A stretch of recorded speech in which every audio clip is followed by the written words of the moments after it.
الحمد لله الذي زين النبيين بحبيبه المصطفى ومن على المؤمنين بنبيه المجتبى أما بعد فأعوذ بالله من الشيطان الرجيم بسم الله الرحمن الرحيم وَقَضَى رَبُّكَ أَلَّا تَعْبُدُوا إِلَّا إِيَّاهُ وَبِالْوَالِدَيْنِ إِحْسَانًا قال النبي صلى الله عليه وسلم الوالد أوسط أبواب الجنة إن الله وملائكته يصلون على النبي يا أيها الذين آمنوا صلوا عليه وسلموا تسليما الصلاة والسلام عليك يا سيدي يا رسول الله وعلى آلك وأصحابك يا سیدی یا رحمت للعالمین آپ بھی پڑھ لیں صلاة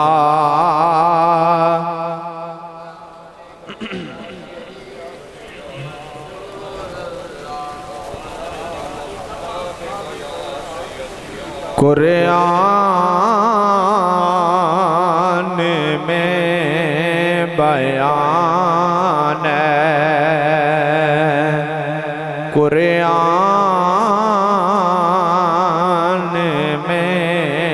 بیان ہے پروردگار ہے کہ میرے نبی پہ سارا دارو مدار ہے کہ میرے نبی پہ سارا دارو مدار ہے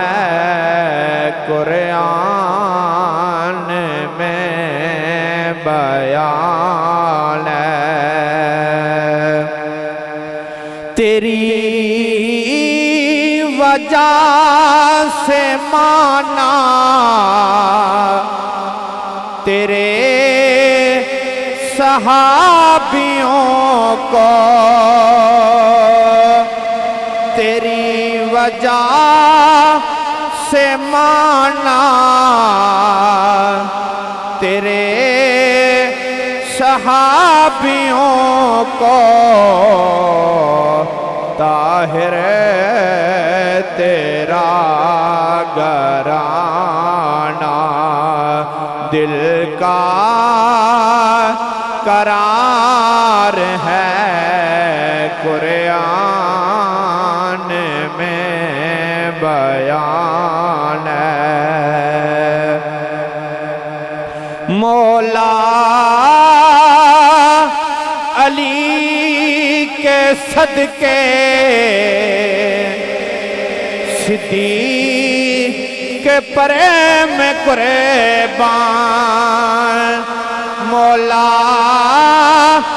علی کے صدقے صدیق کے پرے میں قربان ایک لاڈلا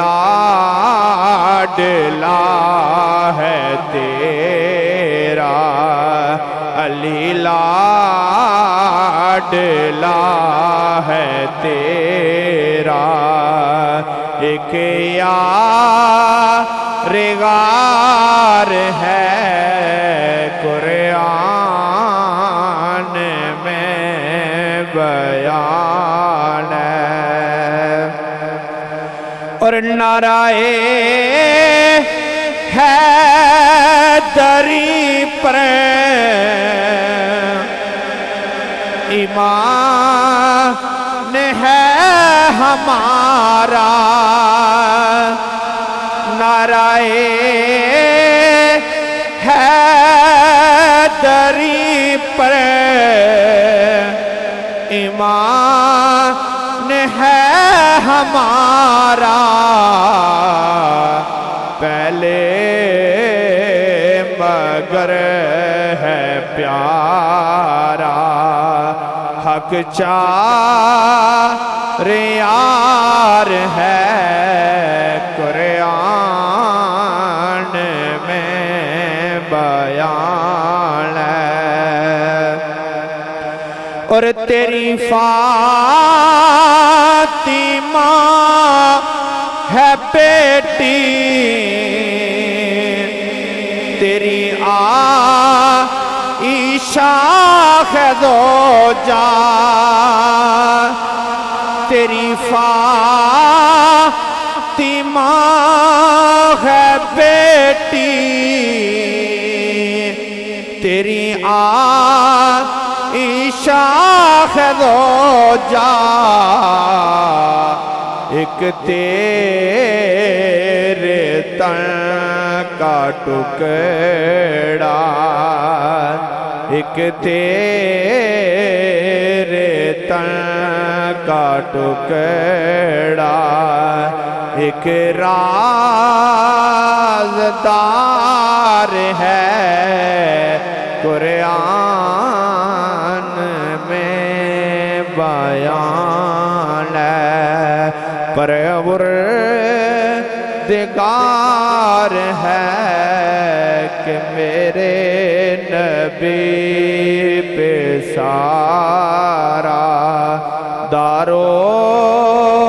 مدار ہے قرآن میں بیان ہے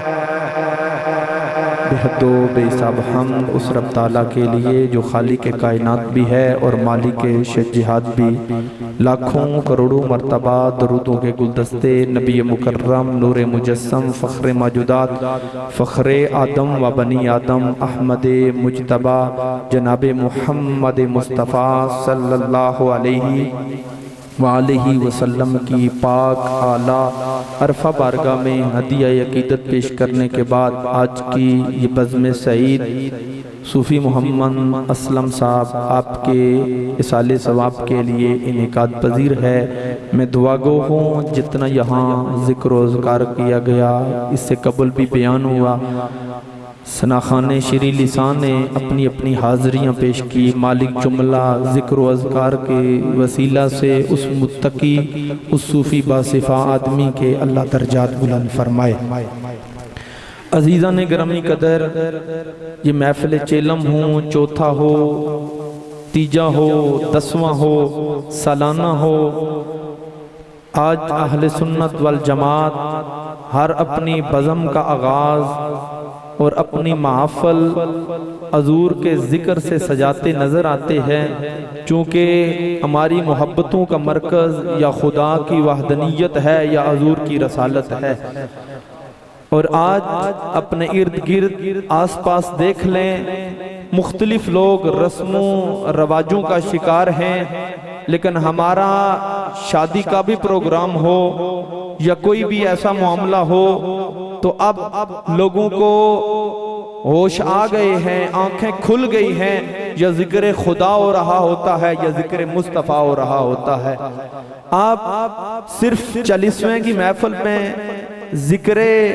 مصطفی کی محفل کو نہ سجایا کریں بلکہ جب اپنے گھر میں کوئی خوشی کا بزم بھی ہو خوشی کا سما بھی ہو شادی کی جناب والا شادی کا موقع بھی ہو تو وہاں پر حضور کے ذکر سے اس محفل کو مزین کریں گے تو ہم یقین واثق رکھتے ہیں پھر جا کے آپ کو سیدہ فاطمہ زہرا سلام اللہ علیہا اور جناب علی المرتضیٰ جیسی طہارت والی زوجیت آپ کے سامنے نظر آئے گی لیکن آج اللہ ماشاءاللہ ہماری شادیوں کے اندر جو رسم و رواج ہیں الامان والحفیظ وہ آپ سب کے سامنے ہیں حضور امام الانبیاء نے دنیا کے اندر قدم رکھا تو جن ماؤں، جن باپوں کو اور جن ہمارے سروں کے تاج کو جناب والا منڈیوں کی زینت بنایا جاتا، منڈیوں میں بیچا جاتا، حضور آئے، حضور نے فرمایا ماں اور باپ بیچنے کے لیے نہیں آئی، الجنت تحت اقدام الامہات، تیرے رب نے تیری جنت ہی تیری ماں کے قدموں کے نیچے رکھ دی ہے، اور تیرا باپ اسی جنت کا درمیانی دروازہ ہے۔ اور اگلے مقام پہ فرمایا رضی ربی فی رضی الوالد، فرمایا کہ اگر تو چاہتا ہے تجھ سے رب راضی ہو جائے، فرمایا تو اپنے باپ کو راضی کر لے، تیرے باپ کی رضا کے اندر تیرے مالک کی رضا ہے، اور اگر تو اپنے باپ کو ناراض کرے گا تو تیرے باپ کی ناراضگی کے اندر تجھ سے تیرا رب ناراض ہو جائے گا۔ تو صاحبو آج یہ آپ کے سامنے لمحہ فکریہ ہے، کتنے لوگ تھے، یہ بھائی صوفی محمد اسلم صاحب پچھلا جمعہ جو تھا، ایک تو یہ گزشتہ گزرا، اس سے جو پچھلا جمعہ ہمارے ساتھ صلاۃ و سلام پڑھ کے وہاں سے روانہ ہوئے، وہ شخصیت تھی کہ علماء سے پیار کرتے ہوئے نظر آتے، مسجد کے ساتھ ان کا ایک محبت جیسا رشتہ تھا، ہر وقت مسجد کی فکر میں رہتے۔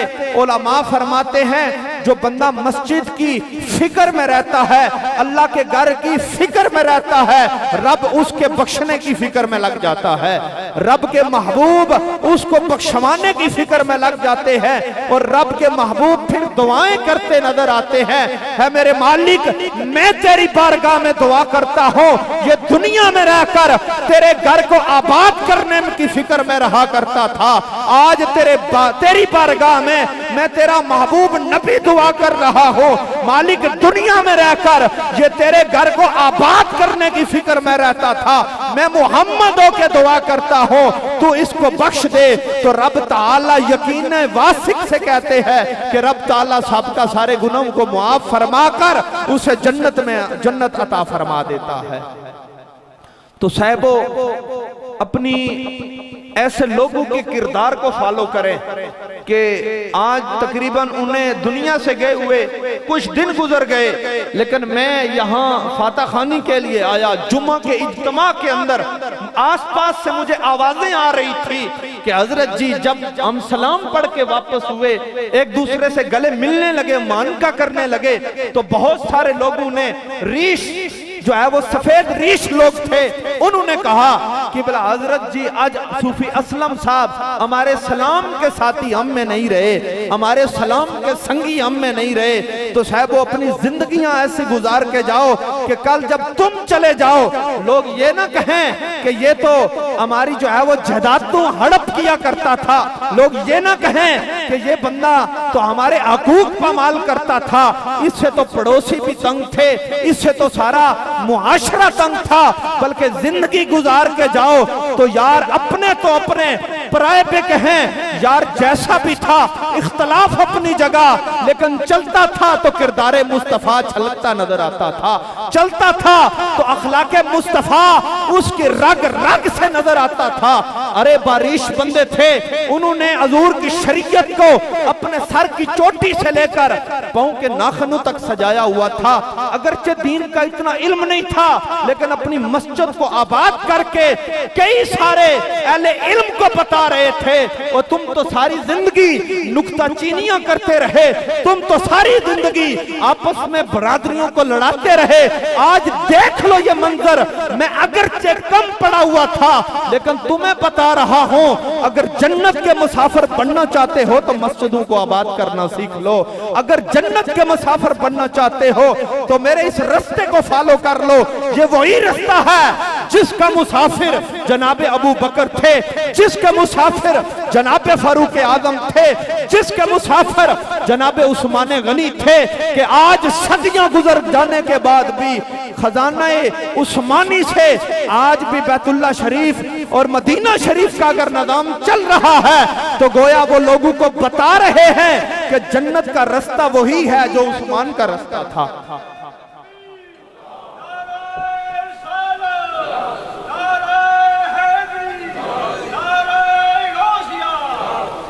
تو صاحب بات یہ ہے اپنی زندگیوں کو ایسا نکھار کے جائیں کہ یار کل جب آپ جائیں اگرچہ تعلیم کم ہو، اگرچہ برادری کم ہو، اگرچہ رتبے میں کم ہو، اگرچہ عمر میں کم ہو، لیکن ایسی زندگی گزار کے جائیں کہ جس طرح صوفی باصفا انتہائی متقی و پرہیزگار آدمی جناب صوفی محمد اسلم صاحب گزار کے گئے کہ آج ہر بندہ ان کی زندگی کو فخر سے لوگوں کے سامنے بیان کر رہا ہوں۔ الحمدللہ 10 سال درس نظامی کرنے کے باوجود میں کہتا ہوں کہ اللہ کی عزت کی قسم جس طرح کی وہ زندگی معاشرے کے اندر گزار کے گئے، جس طرح کی چال چلن تھی، جس طرح کا کردار لوگوں کے سامنے تھا، مجھے یہ بتایا گیا، میں جنازے پہ بھی یہ بیان کر رہا تھا کہ اگر چپاتی توے پہ ہوتی اور ادھر آذان ہو جاتی یا آذان کا وقت ہو جاتا اور گھر والے کہتے حضرت کھانا ٹھنڈا ہو جائے گا، روٹی ٹھنڈی ہو جائے گی، تو آگے سے جواب دیا کرتے نانا تمہیں روٹی کی پرواہ ہے، مجھے محمد کے گھرانے کی پرواہ ہے، تمہیں روٹی کی پرواہ ہے، مجھے حضور امام الانبیاء کی سنت کی پرواہ ہے، تمہیں روٹی کی پرواہ ہے، مجھے خانہ خدا کی پرواہ ہے۔ جب ایسے نظریے پہ زندگی گزارو گے، ایسے جناب والا نیت پہ زندگی گزارو گے، تو پھر دنیا سے چلے جانے کے بعد بھی آپ کا نام بھی باقی رہے گا، آپ کا وہ طرز عمل بھی لوگوں میں باقی رہے گا۔ میں پڑھ رہا تھا کئی مرتبہ پہلے بھی سننے کا اتفاق ہوا، لاہور کے ایک بزرگ تھے جنہوں نے اپنی ان کی بینائی چلی گئی، آنکھیں بنائی، جب آنکھیں بنائی تو ڈاکٹروں نے کہا حضرت جی 3 دن تک آپ جو ہے وہ نماز نہیں پڑھ سکتے، آپ نماز نہ پڑھیں، جو ہے وہ اگر نماز پڑھتے بھی ہیں تو اشاروں سے پڑھیں، کرسی سے بیٹھ کے پڑھیں۔ تو بابا جی نے 3 دن تک کھانا بھی نہیں کھایا، نہ کچھ پیا، نہ کچھ کھاتے، نہ کچھ پیتے۔ لوگوں نے پوچھا، بیٹوں نے پوچھا، فیملی نے پوچھا، عزیز و اقربا نے پوچھا حضرت جی کیا وجہ ہے، کھاتے کیوں نہیں ہیں، لاغر ہو جائیں گے، کمزور ہو جائیں گے، وجہ کیا ہے؟ تو سنیں ان بابا جی کا جملہ، آپ نے کہا جس رب کو سجدہ نہیں کرنا اس کا کھانا کیسے، اس کا پینا کیسے؟ تو صوفی محمد اسلم صاحب کی بھی زندگی ان بابا جی کی زندگی جیسی تھی کہ ہر وقت اللہ کے گھر کی فکر میں لگے رہتے، ہر وقت اللہ کے گھر کے ساتھ دلچسپی تھی، اسی لیے آج دنیا سے چلے گئے ہیں، ہر بندے کی زبان پر ان کا حسن اخلاق جاری ہے، ہر بندہ ان کی تعریفیں کرتا نظر آتا ہے۔ یہاں پر بزرگ صوفی محمد صابر صاحب وہ بھی رو کر کہہ رہے تھے کہ حضرت جی کل کی عصر کی نماز جس دن فوت ہوئے اس سے قبل انہوں نے خود آ کے مجھے ہمارے سامنے پڑھائی، تو گویا ان بزرگوں کی گواہیاں یہ بتا رہی تھی کہ حضرت جی کم علم ہونے کے باوجود انہوں نے خانہ خدا کے ساتھ وہ محبت کا رشتہ لوگوں کے سامنے بیان کر کے، کردار لوگوں کے سامنے آشکار کر کے لوگوں کو بتا دیا حقیقی جنت کا رستہ وہی ہے جو صوفی محمد اسلم گزار کے گئے۔ بولے سبحان اللہ۔ تو صاحبو ہمیں بھی چاہیے خانہ خدا کے ساتھ محبت کریں، اپنی عزیز و اقربا کے ساتھ محبت کریں۔ حضور امام الانبیاء میرے آپ سب کے آقا نے فرمایا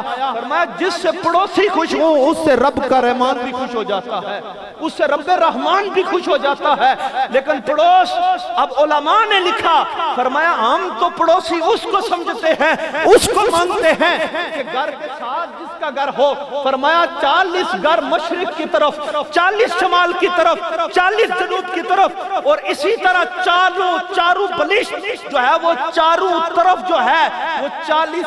جو گھر ہوتے ہیں وہ بندے کے پڑوس میں آتے ہیں۔ گویا اس پورا آپ کا گاؤں بون یہ گواہی دے رہا تھا کہ اگر جنتی کردار کا بندہ دیکھنا ہو تو صوفی محمد اسلم کو دیکھ لو۔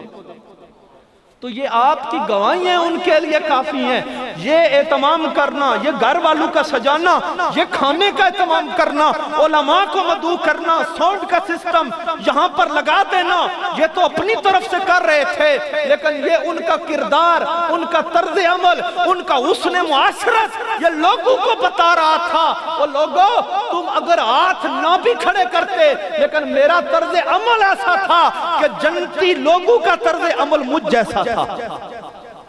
تو گویا آپ ایسی زندگی گزار کے گئے. دعا کریں اللہ ان کی قبر پر کروڑوں رحمتوں کا نزول فرمائے. اور یہ بات بھی آپ یقین واثق سے یاد رکھ لیں کہ آج صوفی اسلم صاحب چلے گئے، پچھلے سے پچھلا جمعہ انہوں نے ہمارے ساتھ پڑھا، سلام تک رکے رہے، بلکہ آخر میں ہم سے گلے مل کے واپس گئے. تو ہم میں سے بھی کسی کا پتہ نہیں ہے، پتہ نہیں حضرت صاحب بھی نیچے اتریں گے یا نہیں اتر سکیں گے، کسی کا پتہ نہیں. یار ایسی زندگی تو گزار کے جائیں کہ کم از کم آپ کی آنکھیں بند ہو جائیں تو لوگ آپ کی تعریفیں کرتے نظر آئیں. آج جداتوں کی لڑائی، آج آپس میں خاندانوں کا جو ہے وہ آپس میں ناچاکیاں، طلاقوں کی رسمیں بہت زیادہ ہوتی جا رہی ہیں. اور انتہائی معذرت کے ساتھ کہنا پڑتا ہے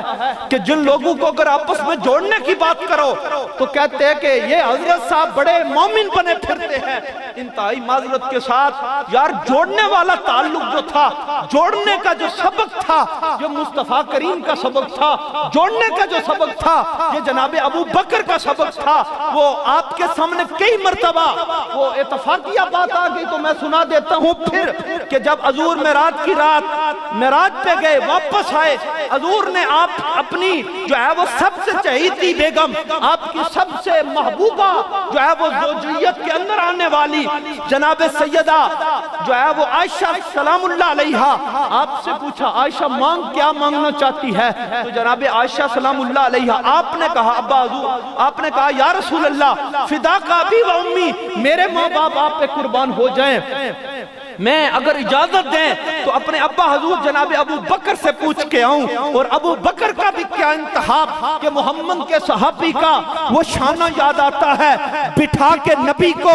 کاندھوں پہ وہ جانا یاد آتا ہے. نجف اس عہد کے لوگ جب اعتراض کرتے ہیں معراج مصطفیٰ پر، صدیق تیری صداقت کا وہ زمانہ یاد آتا ہے. جناب ابو بکر نے کیا کہا؟ ابو بکر صدیق کہنے لگے ہاں عائشہ چلی جا اور جا کر کہنا کہ معراج کی رات جو راز و نیاز کی باتیں ہوئی نا ان میں ایک بات مجھے بتا دے. جناب عائشہ چلی اور رسول پاک کی بارگاہ میں آئی، کہنے لگی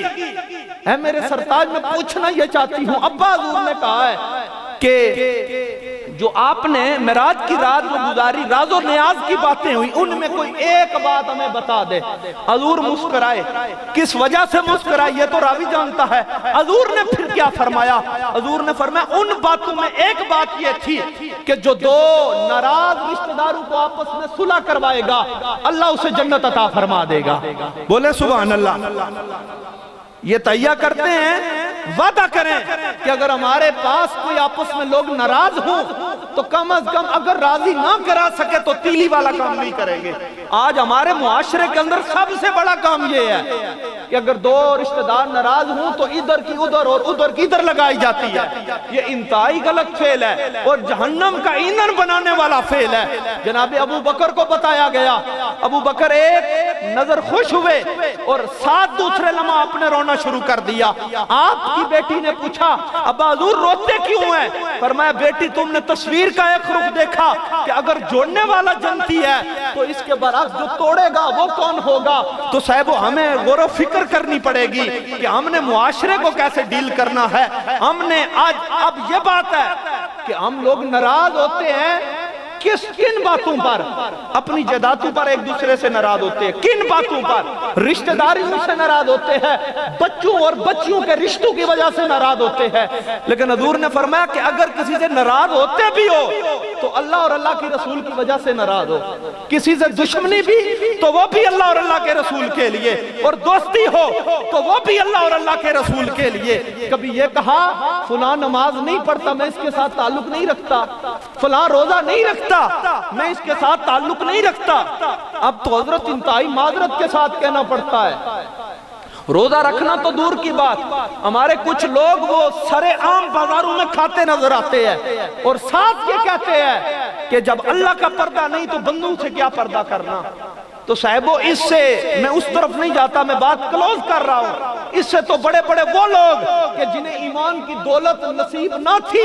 لیکن صرف رمضان کا احترام کیا، اللہ نے ایمان کی دولت بھی عطا فرمائی، ساتھ جنت بھی عطا فرمائی. اس لیے اغیار کے طریقوں کو فالو نہ کریں. وہ وقت تھا، علامہ نے بھی کہا تھا کہ وہ وقت تھا کہ جب ہمیں دیکھ کر لوگ ہمارے پیچھے چلتے تھے، لیکن آج دیکھ لیں ہم کن کے پیچھے چل رہے ہیں۔ ہماری شادیوں کی رسومات، رات کو بھی ہمارے بالکل ہماری فیملی میں ایک شادی کہ جب وہ مانیاں کرنے لگے تو مجھے کہتے کہ حضرت جی آپ آئیں دعا کریں، تو میں نے کہا کہ جو آپ کام کر رہے ہیں نا اس میں دعا کی ضرورت نہیں ہوتی، اور اگر دعا کرانی ہے تو جن کا طریقہ ہے ان کو بلا کے لے آئیں۔ تو میں نے کہا جن چیزوں میں دعا کرنی چاہیے تھی ان میں تو دعا نوپید ہو گئی۔ اب دعا کے لیے ضروری تھا کہ تم جب ولیمے کا کھانا شروع کرتے تو پہلے برکت کے لیے دعا کروا لیتے، لیکن وہاں دعا نہیں کرائی جاتی، بس وہ ڈھکن اٹھاتے تو ہر بندہ دوڑ کے کھانے پہ جھپٹ پڑتا۔ جہاں دعا کرانی تھی وہاں نہیں کرائی جاتی، اور جہاں ساری رسومات ان کی تھی وہاں پر دعا کے لیے کہا جا رہا ہے۔ اور پھر وہاں وہ رسومات ہوتی ہیں کہ الامان والا فیض، اس لیے اپنی محفلوں کو حضور کے ذکر سے اپنی محفلوں کو حضور کے ذکر سے جو ہے وہ روشناس کریں۔ جب حضور کے ذکر سے آپ کی محفلیں بھی ہوں گی، آپ کے چالیسویں بھی ہوں گے، چوتھے بھی ہوں گے، سلانے بھی ہوں گے، پھر آپ میں کوئی صوفی اسلم جیسا بندہ باہر نکل آئے گا، پھر آپ میں کوئی بشرا بندہ بننے والا نکل آئے گا۔ کیوں؟ کیونکہ اللہ والوں کے پاس بیٹھنے سے، علماء کی گفتگو سننے سے اور دینی محفل میں بیٹھنے سے، وہ غالباً مولانا روم نے یا کسی فارسی والے نے کہا تھا کہ صحبت تالے ترا تالے کنن، صحبت سالے ترا سالے کنن، کہ چنگیانی صحبت بندے کی چنگا بنا چھوڑنی اور بریانی صحبت بندے کو برا بنا دیتی ہے۔ گویا اگر آپ اچھوں میں بیٹھیں گے تو آپ کا شمار بھی اچھوں میں کیا جائے گا، اور اگر آپ ان غلیظ لوگوں کی رسومات میں پڑ جائیں گے تو آپ کا شمار بھی پھر ان لوگوں میں ہوگا۔ اللہ سے دعا ہے اللہ کریم صوفی محمد اسلم صاحب، اللہ ان کے کردار، ان کے اخلاق، ان کے اطوار، ان کے متقی پرہیزگار، مسجد کے ساتھ محبت، اللہ اس سارے سلسلے کو قبول فرما کر اللہ انہیں جنت کا رائی بنائے۔ اللہ کریم ہمیں بھی مسجد کے ساتھ، نماز کے ساتھ، تہجد کے ساتھ، ان تمام جو جنت میں لے کر جانے والی چیزیں ہیں، مالک ہمیں بھی ان سے محبت کی توفیق اور ہمت نصیب فرمائے۔ وما علینا الا البلاغ المبین۔